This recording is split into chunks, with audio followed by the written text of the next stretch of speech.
Herkese merhaba. YouTube'daki Arda'nın Mutfağı kanalına hoş geldiniz. Bugün şöyle güzel bir cheesecake nasıl yapılır onun üstünden geçeceğiz. Önce taban. Tabanı yaparken en büyük yardımcım Tefal Active Love olacak. Active Love'un bu 1,5 litrelik cam haznesi her şeyi içine alıyor ve paramparça ediyor. Bu arkadaş Türkiye'deki ilk cam hazne, havamı da atarım. İçerisine yaklaşık 3 paket, yani aşağı yukarı 400 gram kadar yulaflı bisküvi koyuyorum. Hazne 1,5 litre olunca içerisine koyduğunuz bu 400 gram bisküvi rahat rahat alıyor. Sonra kapağını kapatıyorum ve önce bu arkadaşı şöyle bir dırtlıyorum. İçerisine 115 gram kadar tereyağı çekerek ekliyorum.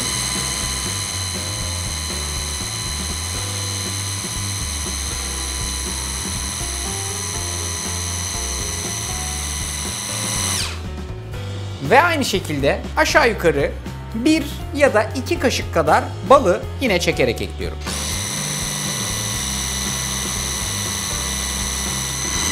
İşlem bu kadar. Şimdi bu bizim cheesecake tabanımız olacak. Cheesecake en kolay kilitli kek kalıbında yapılır. Tefal'in 26 santimlik kilitli kek kalıbını alıyorum. Üstüne şöyle bir yağlı kağıt koyuyorum. Kalıbı kapatıyorum. İyice bastırıyorum ve bu şekilde sıkıştırarak çıkartıyorum. Bak, tabanı gördüğünüz gibi gayet gergin durumda. Bunu yapmamın temel sebebi bir, cheesecake'i birazcık daha kolay piştikten sonra yerinden çıkartabilmek. İki, bunu pişirirken içerisine azıcık kenarlarına su koyacağım.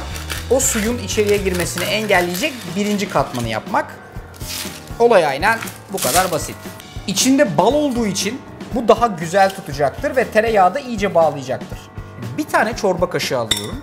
Her şeyi böyle tabana düzlerken bu çorba kaşığını kullanmanızı istiyorum sizden. Çorba kaşığının şu yuvarlak yüzeyini kullanarak bunu içeride dümdüz bir satı haline getirmeniz çok kolay. Spatula ile falan yapamıyorsunuz. Çorba kaşığı bu iş için ideal. Kullanın. Basit ama çok faydalı bir bilgi. Şimdi bunun birazcık donması lazım. O yüzden bu arkadaşı alıp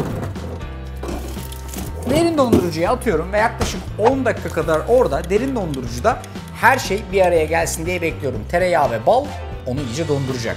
O orada donarken biz artık üst taraftaki peynirli katmanı hazırlayacağız. Derin bir kasenin içerisine 4 tane yumurta kırıyorum. Tefal Active Love'un bu sefer de çırpma ucunu takıyorum ve yumurtaları önce hafifçe bir çırpıyorum. Bir su bardağı şekeri ekleyerek çırpmaya devam ediyorum. Bir su bardağı krema, 700 gram labne peyniri, 1 limonun kabuğu rendelenmiş vaziyette, rendelediğimiz limonun yarısının suyu.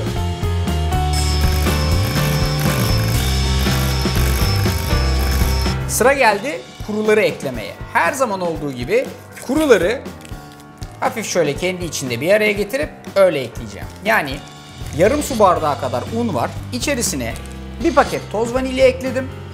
Sonra bu ikisini süzgeçten geçirip bütün topakları iyice un ufak ettikten sonra bir spatula ile şöyle alttan yukarıya doğru karıştırarak her şeyi fold ediyorum. Fold etmek bu işin tabiri tabii. Böyle alttan yukarıya doğru bunları güzelce karıştıracaksınız. Bak, böyle bir kıvam.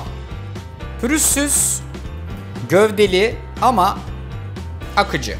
Artık derin dondurucudakini çıkartalım.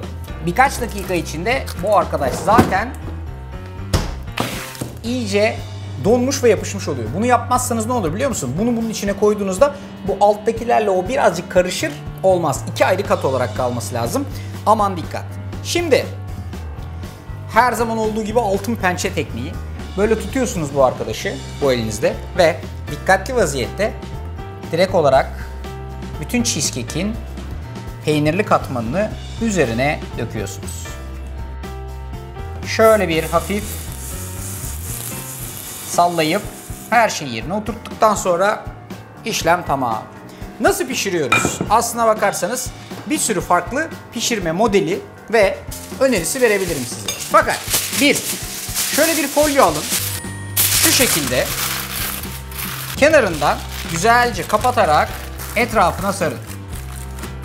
Bunun kenarından, sağından, solundan asla içine su girmez. Garanti olsun istiyorsanız etrafını bir iple de bağlayabilirsiniz ama artık o kadar da suyun gireceğini düşünmüyoruz.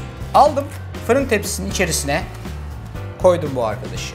Ve ortasına gelecek kadar, yani gördüğünüz gibi böyle yandan aşağı yukarı tabanının birazcık üstüne geçecek kadar suyu da koyduktan sonra gidiyoruz fırına. Fırının orta alt gözüne bu arkadaşı yerleştiriyorum ve kapağını kapatıyorum. İçerideki var olan tabandaki suyla beraber bu çok güzel vaziyette pişecek. Çatlama, patlama ve benzeri şeyler olmayacak. Dikkat edin, size dakikaları veriyorum. Eğer isterseniz bu şekilde chilling 150 derecede 60 dakika.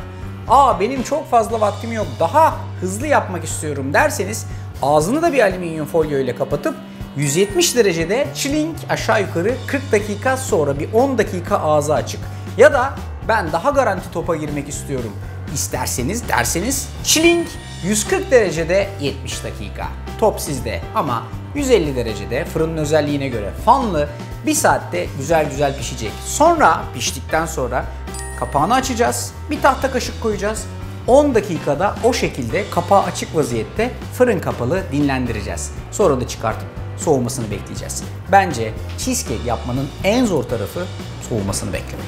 Efendime söyleyeyim, bakınız cheesecake böyle fırından çıktıktan, dinlendikten, hatta soğuduktan sonra böyle bir bu kıvama geliyor. Şimdi biz bunu şey dedik, bunun adı ne olsun dedik? Cheesecake olsun. Ama hani limonlu bir cheesecake, üstüne eğer çikolata dökerseniz, çikolata soslu, eğer üstüne böyle karamel dökerseniz, karamel soslu, ne bileyim böyle bir limonlu başka bir sos yaparsanız, limonlu soslu filanlı falanlı olur. Yani tarifin adı cheesecake olsun, siz neli olsun istiyorsanız öyle olsun. Baksana abi, şunun güzelliğine bak, bak, bak. Berşem, bu tarifin adı ne olsun istiyorsun? Çok mu zor? Nereye çekersen oraya giden cheesecake. Bayağı iyi gidiyor ama. Nereye çekersen oraya giden cheesecake. Çikolata da güzel yakışmış. Tarifi beğenmeyi, kanala abone olmayı sakın ihmal etmeyin. Vallahi çok güzel. İnanamayacaksınız, bunu ben mi yaptım diyeceksiniz. O derece şahane cheesecake'lerde görüşmek üzere. Hepinize afiyet olsun.